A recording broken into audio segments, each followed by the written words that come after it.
Awesome. Okay, hello, Allie, my old friend. So, introducing us, we have known each other for 5 years almost. It'll be 5 years in February. Yet we have never met in real life. So, this is one of the good news stories of the internet in the last 10 years.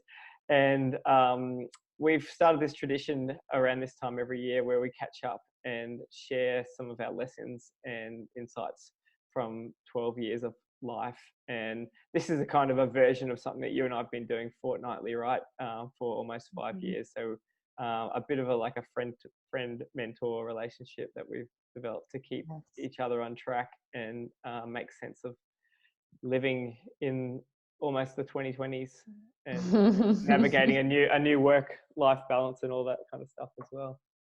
So I'm based now in Coolangatta, which is on the border of Queensland and New South Wales on the beautiful east coast of Australia. Was in Melbourne up until March this year in the southern part of Australia. And you want to kind of give a bit of context to where you are, Allie? Yeah, totally.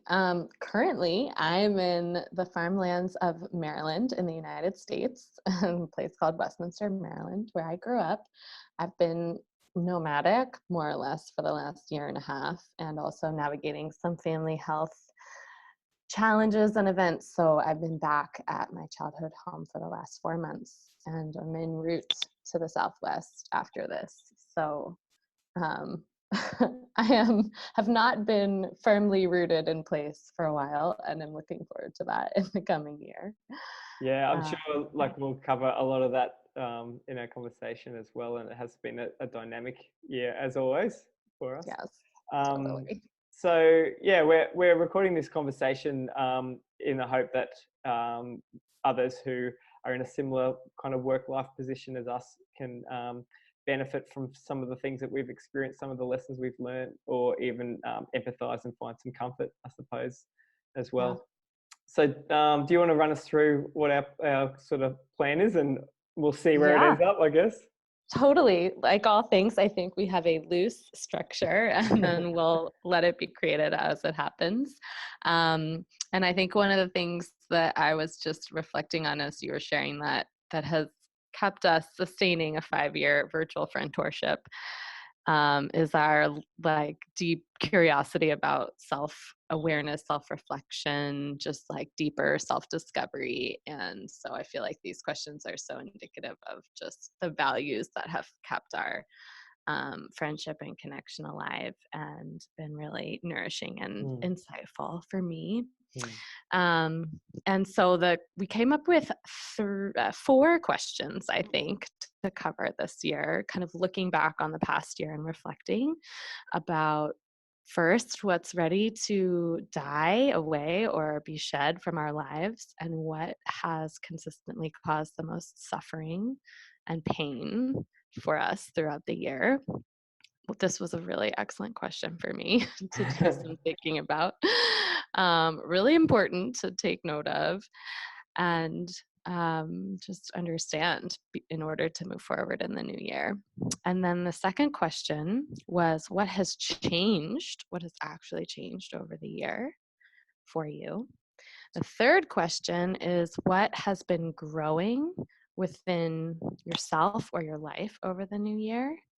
And the fourth question is, what is a word or a theme for the coming year that feels compelling for you? Sounds good. That'll be a good way to wrap up, I think, as well. That's awesome. Yep. So where do we start? I think, I'll ask the first question, then we can just kind of use that as a jumping off point. And I've personally been reflecting a lot on, just really understanding what has been going on as a thread through the past year, so that even in micro changes or just bringing awareness to a theme, there can be some shift to move forward. So I like this question, even though it can be sometimes challenging to reflect on. So the first question we have is, what might be ready to die away or to be shed from your life? And tangential to that is, what has consistently caused the most pain or suffering over the past year? And I think that may be a good first That's question probably that leads the one into that, the yeah, other one. yeah. That's probably Yeah. the easiest one for me to answer. And probably if anyone is listening to this, a bit of a precursor is to say that we're probably going to go quite deep on this. We're vulnerable people, and we use this space to share honestly as well. So if you're coming across this through either of our work channels, there's a lot more to us and what we share than our work. And for me personally this year, as much as I've enjoyed my work, and I do love my work and I'm proud of the work that I've done this year, work hasn't been my number one priority. And you probably remember this time last year, Allie, I lost a dear friend very close to me, who who was very special, and I was a big part of the last 12 months of his life. And so this year has kind of brought with it, for me, I guess, the tale of grief that has followed his passing, and has been an amazing learning experience for me as well. I've lost family members, but elderly people, growing up, where there's been a sort of natural order to their passing. And so to lose someone my own age and someone so close to me and similar in a life stage as me, it was a whole new experience. And I guess coming to the end of the year now, I feel quite a lot of peace around that. But in terms of what's caused me the most suffering this year, I've found, I guess, other avenues to channel the anger that I've felt around that death. And grief, I've learned, at least, it just shows up in the strangest places. So the thing that's caused me the most suffering this year, a big part of this year, I've felt very grumpy, and at points angry. And the thing that's kind of pushed my buttons the most has been experiences with people, particularly who've said they're going to do something and not followed through on their word. And a big part of my year this year has been managing the estate and dealing with a legal process. And that has just been a very difficult experience, and also has been the perfect, I guess you'd say, like, perfect vehicle for showing up all of the dark emotions that I felt around grief, like anger and frustration and resentment and all of that. That redirection of like anger toward people who don't keep their word, feeling like I'm feeling triggered, that I'm being manipulated, I'm really, so to answer that second question, what I'm ready to kind of let go of or shed this year is I am ready to move on from the I guess the death experience of my friend. That was really one small part of his life, and I'm really ready to let go of what I've had to kind of fulfill this year, and the anger and the resentment around that, and move to a place of more celebration of his life and his memory, and integrating that into my everyday life as well. So I guess maybe I'll just put an apology out through the universe or something to people who I've lost my patience with this year because of that. And particularly my wife, I should say. That's been really hard. And also, just I want to say a big thank you to the Cancer Council, actually, because in Australia, we have a not-for-profit organisation called the Cancer Council, and they offer free counselling services for people who are impacted by cancer or have lost a loved one. And I had just the most fantastic counsellor who just gave me a lot of love and support at the most difficult time this year. So if anyone is looking for a New Year's resolution or wants to make a donation to the Cancer Council, it's money well spent, because they provided a lot of comfort and support to me this year.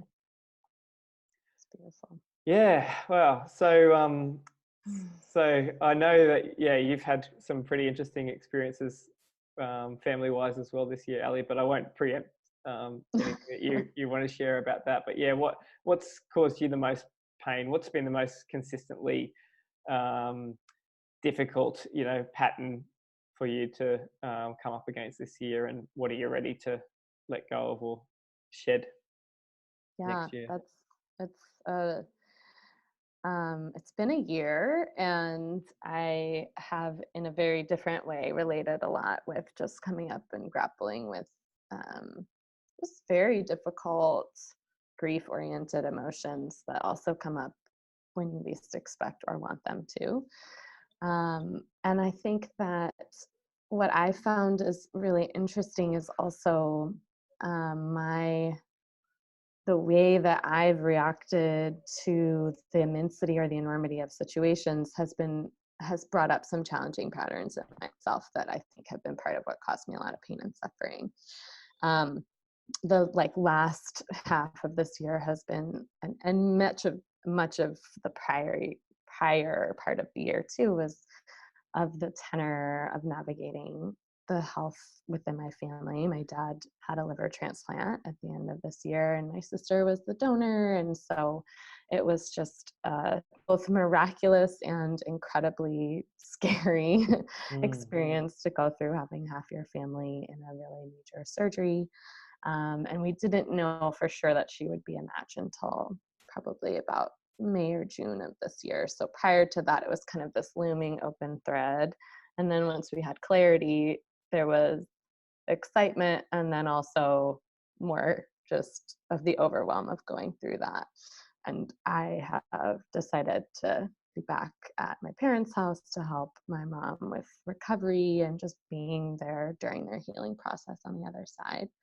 The beautiful news is that they're healing wonderfully. The transplant happened amazingly.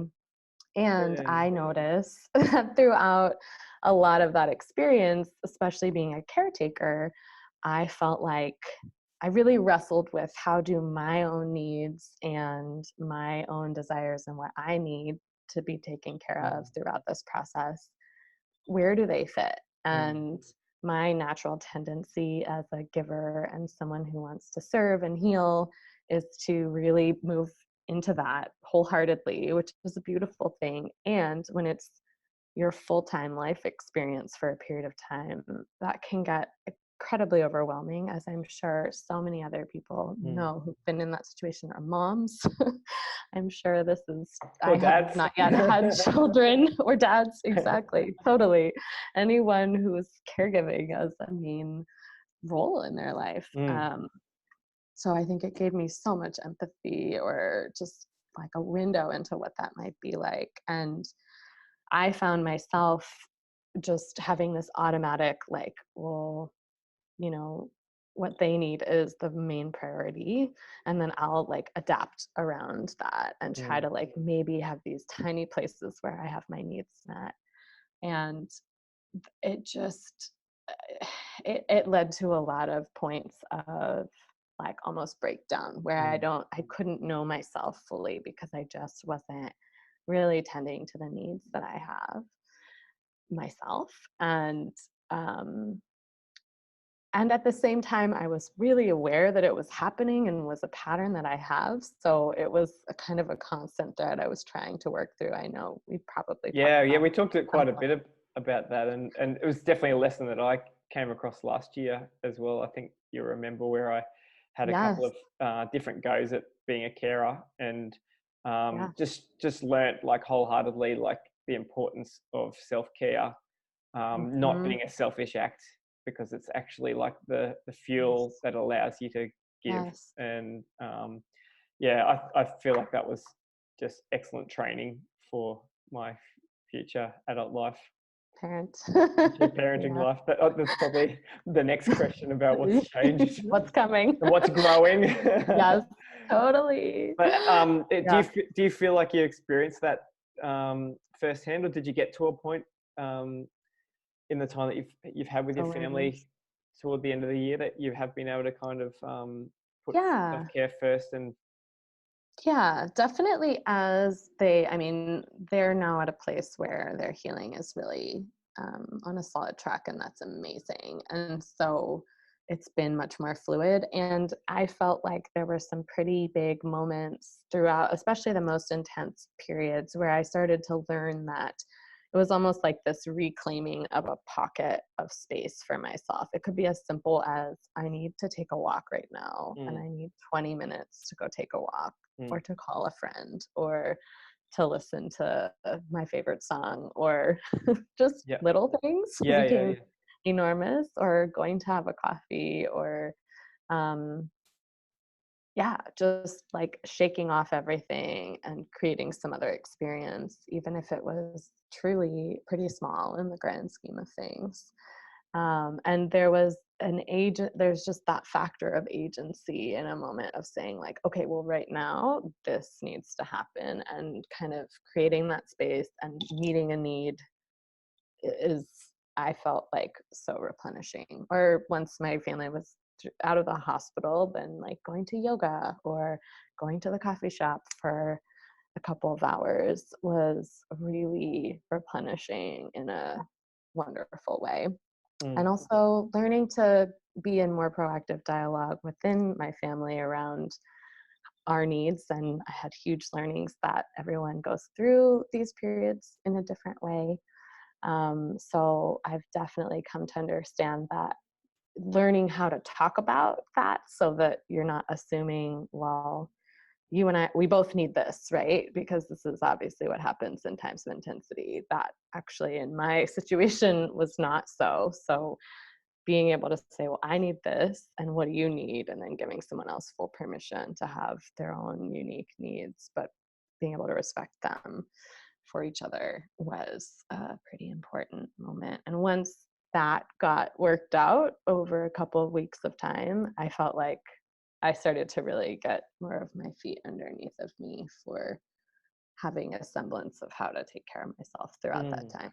Oh, that's amazing. One of the things that I remembered from one of our chats this year as well was just talking about, that analogy of putting the rocks into the jar. And Mm-hmm. my experience, at least in caring toward the end of last year, was particularly in the kind of final weeks, was that I would prioritize like yoga, preparing healthy meals for myself, meditating, even if it was like 10 minutes a day.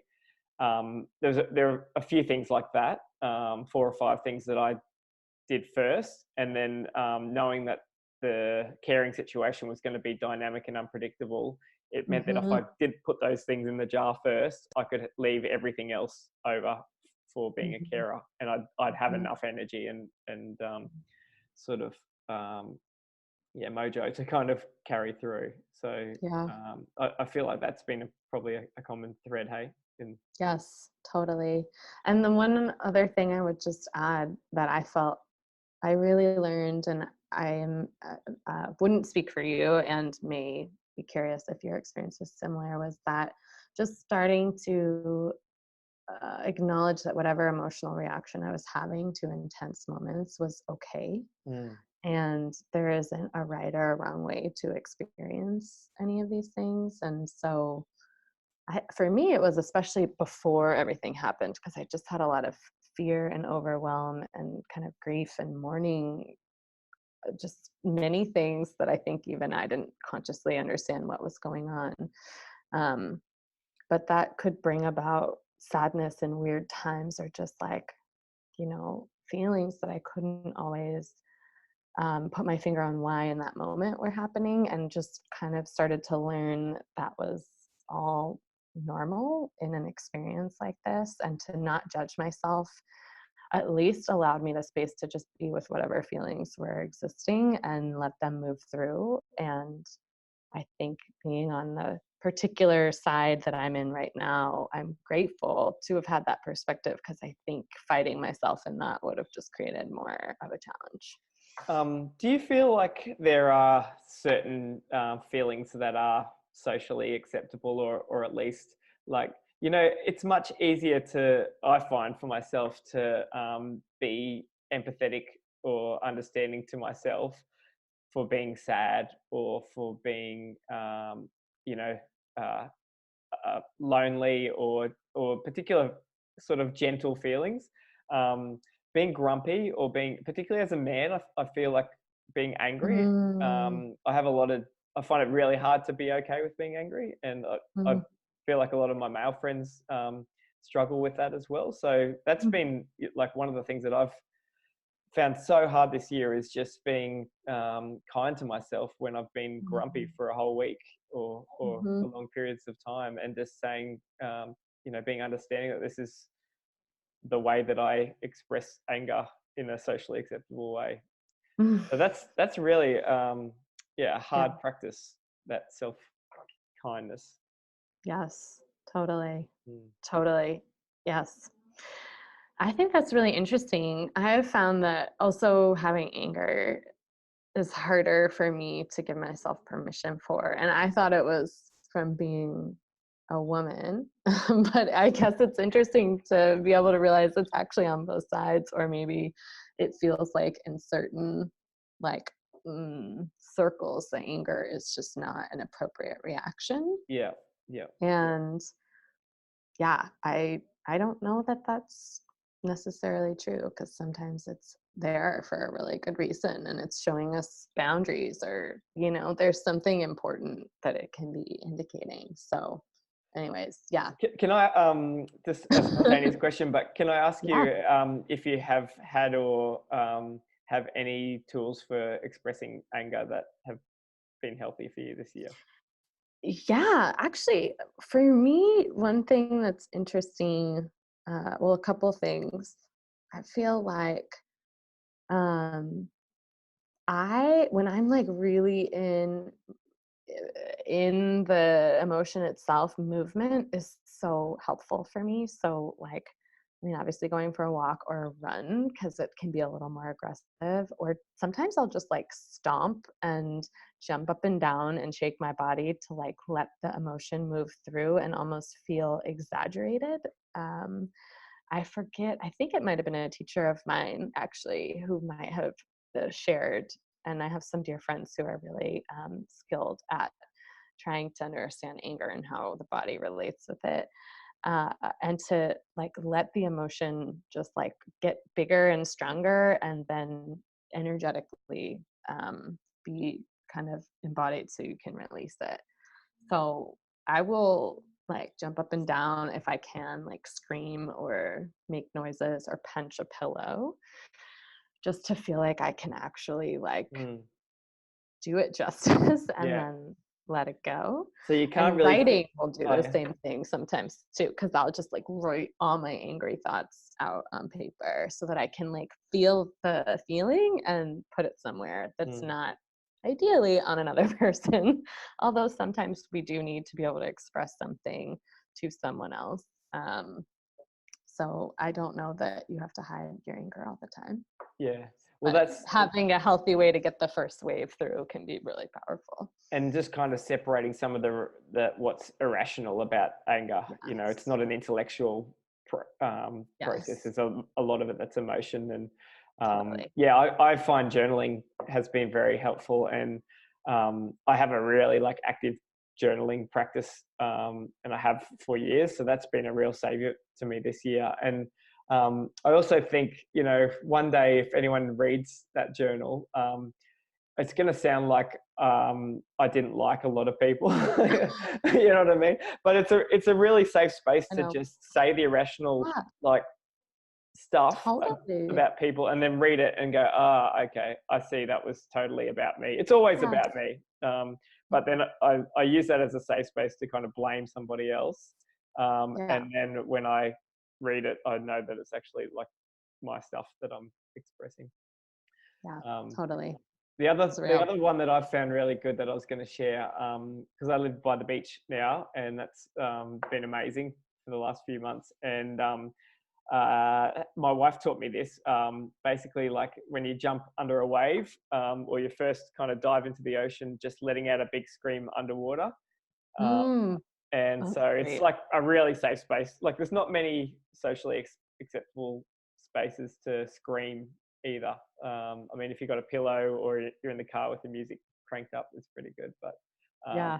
a kind of underwater scream, very good. Yeah. That's awesome. That's fulfilling. Yeah. Oh, so good. And you just can never let go enough, right? Like there's always more to let go of. Yeah. I feel like I'm always carrying baggage from something. So Yeah. finding healthy I ways think to let go. just rituals, because life will bring more things. And I feel like I don't know, maybe the impact of perfectionism, and sometimes to me the perspective of the personal growth world, I always felt like there would be this moment where I would reach this place where all of a sudden I wouldn't have to like deal with my anger or have these situations keep recurring, because I would have learned all these wonderful enlightened ways of dealing with things. And the older I get, the more I'm just realizing those are tools for all the content that life will bring, and you just need them on a regular ongoing basis. And we practice things because they'll just there's going to be more things always. Um, That's life. yeah.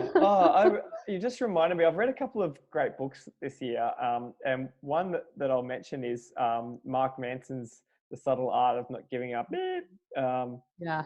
and I looked at that book and was really turned off by the title and thought it was a bit of a headline grabber. Um, and just started reading it while I was staying at a friend's place in Melbourne for work this year, and just was overwhelmed by I guess um, the compassion and the sort of nuance of the way that Mm, he wrote the book. And one thing that stuck out from just what you shared there was he talked about in growth and in change. And I talk about this in my work around solving really complex problems, or those wicked problems or complex systems. That we've got to realize that the aim isn't to get rid of problems altogether. That's going to be impossible. So it's like we're never going to be fully complete humans, and we're never going to have all of our flaws perfected. But the aim is to um, improve our life to the extent that we have better problems to solve. So yeah. we're improving our situation. So no longer are we, dealing with the constant trauma of a childhood experience or a constant bad habit, but we're actually dealing with the sorts of problems that come about through abundance and Mm, possibility. And I really love mm, that. I thought that mm, the aim isn't to get rid of problems altogether; it's to be exploring better problems, to find better mm, problems. mm. Yeah, totally. I think So that's so wise. And then can almost create a little bit of peace and acceptance, because there's just no state where there won't be something. So we don't need to yeah, resist it. and I mean, having known you for almost 5 years and the kinds of conversations that we've had as well, I can really see that in our conversations Mm-hmm. over the years, that the sorts of problems that we're sharing and tackling with each other are a higher caliber problem. Mm-hmm. It's Mm-hmm. actually, we know ourselves better. We have a kind of more solid experience of who we are, and Mm-hmm. as a result of that, now we have to face a whole different set of problems about, now that I have this power, do I really go and live in Santa Fe or New Mexico, or what, like, with this power, what do I do now? Which is a great Mm-hmm. problem to have, right? So Yeah, true. yeah. It's true. I'm thinking Perspective. maybe we could move on to the next For fun? question. Yeah, So I'll ask you this one, and maybe you can ask me the last one. great. Um, so yeah, I'm sure there's a long list of things that have changed for you over the last year. But what have been the significant changes, if we, zoom out where you were this time last year to where you are today? Oh my gosh. Yeah, I think that oof, I have a hard time comparing it to maybe where I was last year. And have felt like I've been in this kind of like grand pattern of change for a few years, actually. Because I left full time living in DC Mm. in 2017 in like June or July, and began this kind of nomadic house sitting journey. And there was also about the time I was finding out about my dad's health. And Mm. so there's been this pairing of unsettledness, I would say, both in a home, in home where I'm creating home, and also in my familial home. And so what's interesting is that over the last like year and a half, 2 years, to me, it's almost has been kind of leading to the transplant that my dad just had, which also brought me back home to my childhood home for a large period of time. And I think as any 30 something would imagine, moving back to your childhood home is not the easiest of choices by any means. And so there's been just like this whole series of change that I've had to be going through to be able to even be there and move through that time and now be on a different side of that experience. And I was journaling about this earlier, and I feel like I honestly have had to come to just a deeper sense of self-acceptance Mm.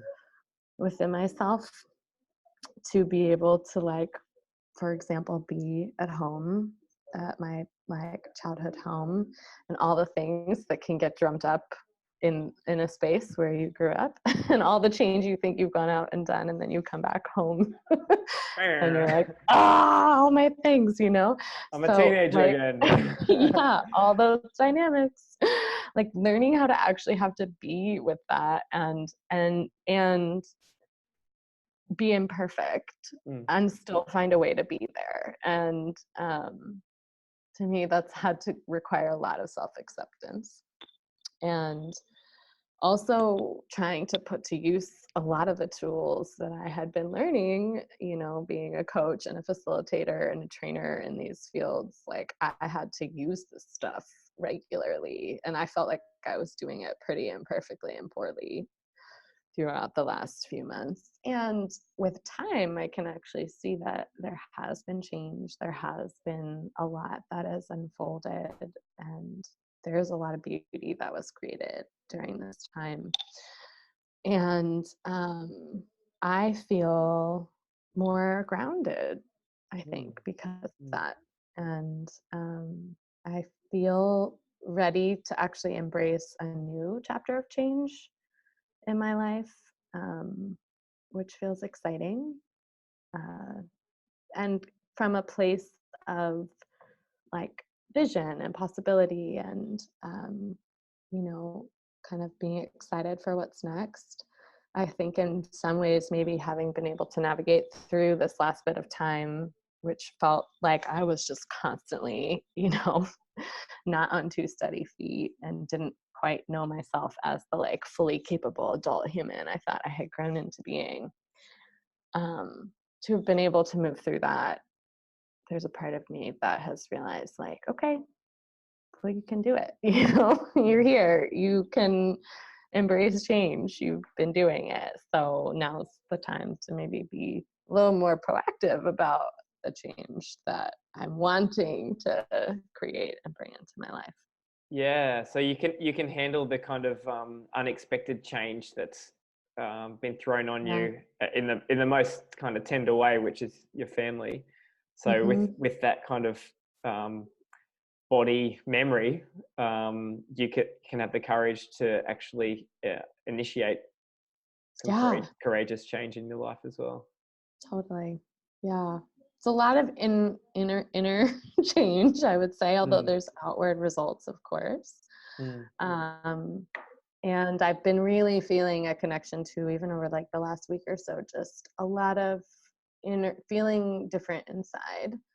Um, this also, this last bit of time has been pretty without outward marks of success. You know, it's just like you have to radically change your Mm. day to day and what you might know yourself to be doing a good job. Just like there's no markers for that going through times of change and illness, as you know very well. And so I think it's a one part why it is so unsettling, because it's hard to know, like, am I doing, like, is this what we should be doing, or what's the right way, or where's the guidebook? There isn't one. Mm.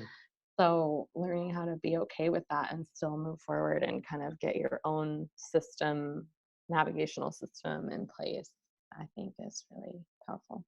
I really like this question because a friend of mine referred me to this podcast from this guy.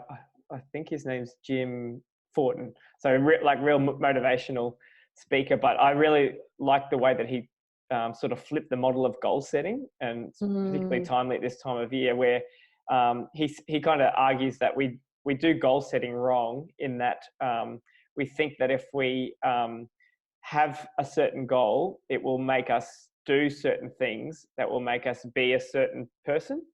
And just how flawed it is by chasing a goal to think that that can make us become somebody else. And so he kind of talks about, focus on your inner world. So focus on being the kind of person that does the kinds of things, that has the kinds of goals that you want to have. And not only will you become that person and become a better person, you will do and have the thing that you want, and also things, in that world of being that person. So instead of, seeking the goal on the outside, or focusing our attention on changing the outside world, changing our inner world, and to experience, the results on the outside. Yeah. And maybe get things you didn't even think you would maybe want. Exactly. So it's like, what does it mean to you now at the end of this year that you are a more grounded person, right? Like what possibilities does that now open for you, that you have sort of, established yourself, found this kind of peaceful time with your family, the belief that you can navigate complex change. You're a different person now, so that opens up different sort of things that you can do and different things that you can have as a result of that. Which, I've gradually become been moving away from setting goals at New Year, which is probably like a bit of a counterculture to how we all approach a new year. But really, focusing on the being part of life, and seeing what results that can serendipitously present. I love that. Yeah. I love that. That's beautiful. So how about for you? Yeah, What for has me, changed? I feel like this year has actually been a very gentle, quiet year, and I haven't been really been trying to disrupt or be hugely proactive. But now that I look at the list of things that have like actually objectively changed, so we've moved interstate, we've changed our location, and that has meant sort of re-establishing our life, a completely different lifestyle, readjusting my business, where the majority of our clients are based in Melbourne and Sydney, being based, in Queensland and by the beach. So a change of state and readjusting my business. A big change in lifestyle as well. Like since moving away from a big city, I've really consciously embraced a slower pace and embraced some of that self-care. So I've taken up surfing, which has just been like the best experience for me this year. It's been such therapy. Where I live here, at a certain time of year, when I first moved here in March, there are a lot of dolphins, and I surfed like close to little pods of dolphins, and we have whales out at the end of our street that we can see. So it's just, amazing. I've also been consciously like walking barefoot a lot around here. There's quite a high retired population in this area as well. So I found that has been just like the perfect energy to sort of rub off on me. And also we've been designing a house for our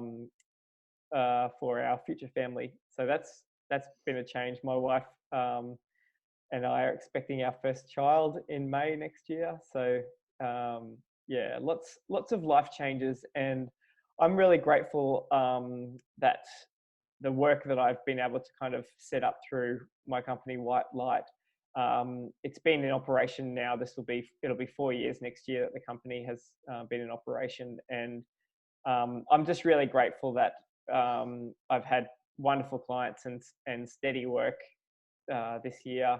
Haven't been sort of motivated to grow or scale or hockey stick anything. I've just had beautiful people that I've been able to put my heart into important projects, and so the lack of change in my work has actually been a real I guess like safety net and foundation to all the other change that's happened this year. So that's been great. And I think I've probably answered the next question, which was what's been growing within me or in my life for this year as well. But did you want to add anything to that yourself? I think my answer was short because it really had a lot to do with kind of getting to this place I am now. There's been a slow build of just learning to trust myself more, and as much as like for me, location has changed a lot, because prior to being at my family's home, I was in lots of different locations, even sometimes within the same city, because I did spend a lot of time in DC. How many places did you house sit at this? Oh my gosh, yeah. I haven't actually counted it, but it must have been at least like 20 or so, or maybe upwards of that. And yeah, and amazing. Lots of different parts of the country as well. So in all of that, I really had to learn to be the constant, and a lot of different practices became constant for me, like writing and dancing and walking and being outside in nature when I can. And so there's, I think the connection to that part of myself as the thread, and doing the like weird things that I do. I've just started to learn, you take one foot and you put it in front of the next, and you put it in front of the next. And as long as each next step feels intuitive, you don't always have to know the big picture, although it's also great to get moments where there is that clarity. It's just, I've been finding navigating through a lot of these muddy and more complex moments, like it isn't there. So I needed to replace it with more of this, the taking one step then the next, and that really supported me. Well, that's awesome. I also just thought in what you're sharing then, something that's been growing in me this year that I probably haven't really fully acknowledged is I'm becoming more comfortable in the way that you said, like accepting myself unapologetically, and accepting myself in spite of a very, I guess, like public life that we live in, a very, social media oriented, sort of outwardly facing culture that we live in. And I'm becoming more comfortable with being more introverted, being more quiet, not needing to put myself out there, not needing to push, basically, and just accepting that this is how I like to work, this is how I like to live, these are the choices that are right for me and my future family, and I'm just going to be that person unapologetically, and trust that that's the right path for me, and that revolution doesn't need to be televised. I quit Facebook this year, actually. That was a really great change for me as well. So I've found a lot of sort of freedom in sort of cutting ties with some of the things that were promised to be liberating at the start of this decade, and in many ways have I feel like have corrupted our attention and our precious time and real life connections as well. So that's another podcast. I know. We should have done that one. I mean, great Quite. End of the decade reflection, because it just has been, we've seen things come and go, and it's Oh just my gosh. fascinating to see, particularly like the role of the smartphone and social media and just how that has Mhm. pervaded everything, right? Like, And our connections, totally. Because as you're saying that, I was just really relating, and it's hard because it's definitely around you, and I feel the tug of like, should I be more involved in that? And just learning to be in that tension more, and listening to myself, and really valuing like deep and meaningful connection first. mm, Because when you're fulfilled in that way, I find personally there's just less pull to other forms of connection.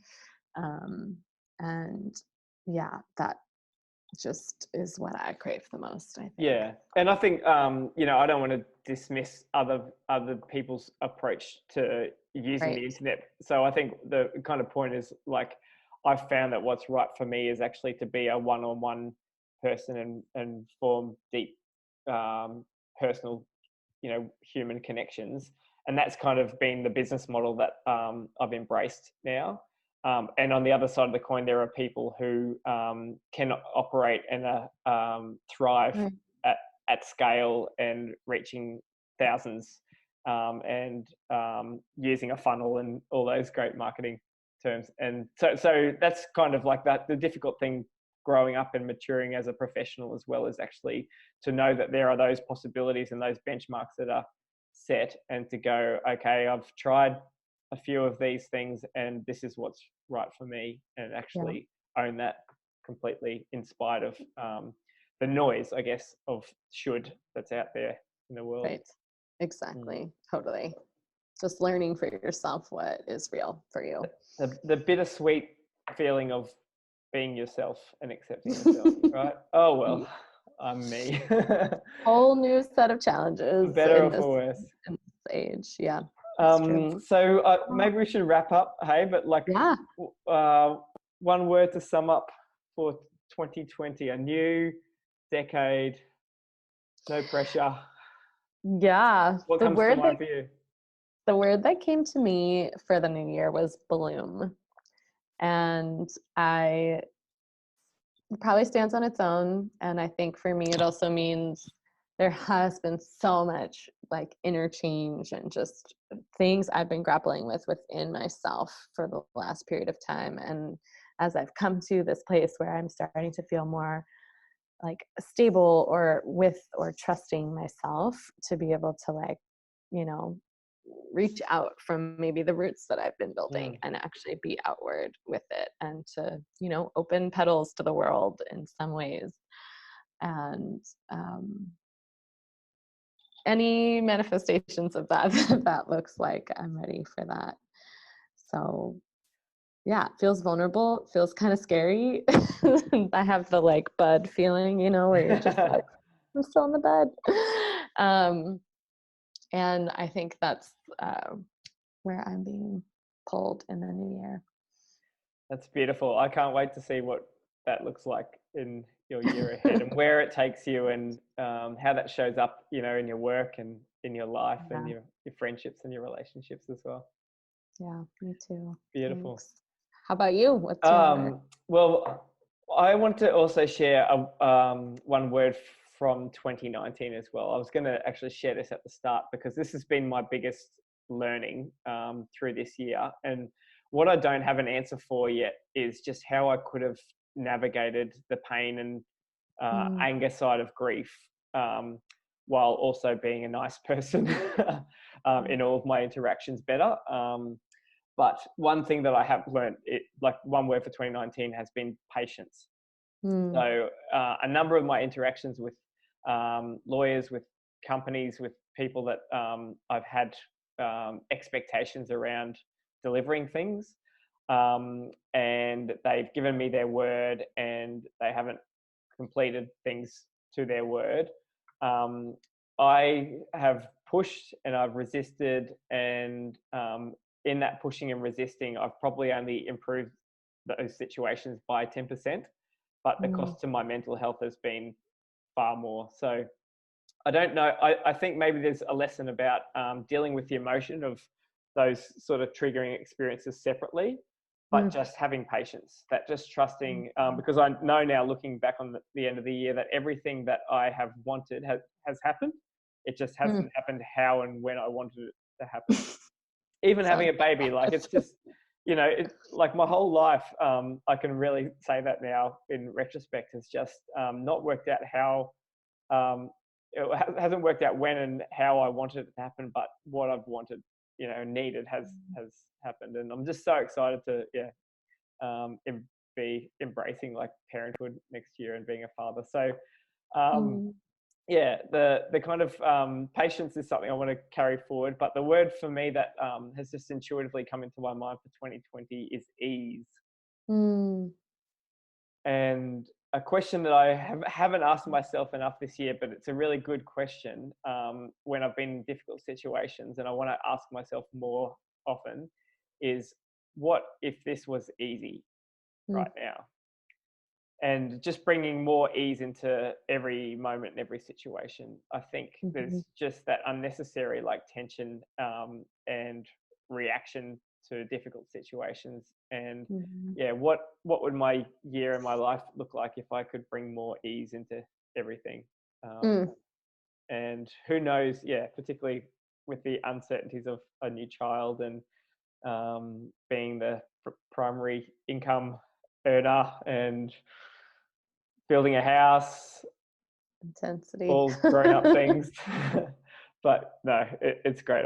I can't wait. And yeah, just if I could bring more ease to whatever the next year unpredictably shows up, then it's going to Mm, be a great year I think as that's well. awesome. Yeah. And it's like counterintuitively finding the ease in tough moments, I think is such a medicine because it's so easy to get pulled into like the feeling of being in something that's so intense without realizing like, oh, there's so many options to how to be with this. Yeah, And I think I noticed that going through intense moments with health things, being in the hospital, for me, it was looking for joy and taking like a moment to still experience or feel joy and realizing it's a choice. mm, Not always, not a constant, but the moments of joy can be a choice to look for, even when it seems counterintuitive. So, yeah, I think that's wonderful. beautiful. Well, my friend, thank you again for another great year of support and connection and Likewise. navigating just the uncertainties of our lives as it has been since I've known you. Yes. There hasn't been a year where anything has gone to plan or we've felt like, oh, that was pretty boring. Nothing happened. No, and yeah, I just love the way you see the world. I love the support that you've been able to offer me. So I yeah, just wish you everything that you could desire for Mm. 2020, and look forward to seeing you and your life bloom. Thank you. And likewise, it's been such a rock while I've moved around to have the stability and just beautiful, non-judgmental, safe space to share that you offer and such wise insight and perspective. And it's like such a like reprieve and moment of replenishment, truly. So I couldn't have done it without you. Thank you so much. And to anybody, if you have been listening, we wish you what your heart desires for Yes. 2020, and calm, ease, bloom, hope, optimism, all the good things. And we hope this comes Resilience. resilience. Yeah. You got And, it no matter what. yeah, exactly. And yeah, we hope that this conversation has brought you a bit of comfort, maybe resonated with you in some areas, and in the hope that maybe some of what we shared has been helpful on your uncertain and unpredictable journey as well. Mhm. You're not alone.